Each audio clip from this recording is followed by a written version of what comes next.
Kaixo den hori, hementxe gaude berriz ere, eta oraingoan ebaluazioei buruz hitz egin nahi dugu, ez? Azkenean ni web bat ebaluatzeko hainbatera daude, ziur nago zuen artean hasi zaretela ja feedback batzuk ematen, eta hori oso garrantzitsua da.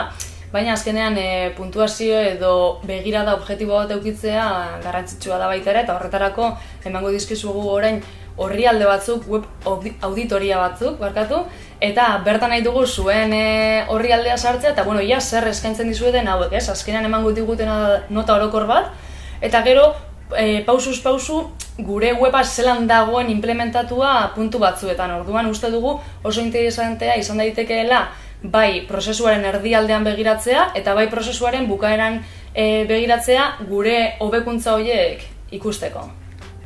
Bestalde, web auditoria hauez gain, hainbat irizpide eskaini nahi dizkiegu irakasleei. Azkenean, zuek badakizue lan hau egiterakoan beste osagai batzuk erabili ditugula, komunikazioa, lantaldea eta beste hainbat gauza. Ez da orduan, uste dugu oso osagai garrantzitsuak direla, azkenengo errezeta horretan joan daitezen. Beraz, irakasleeri ibilbide bat proposatu diegu irizpide hauek guztiak hartzen joateko, eta bestalde dauzkazue lehiaketaren oinarrian dauden irizpide horiek, ezta?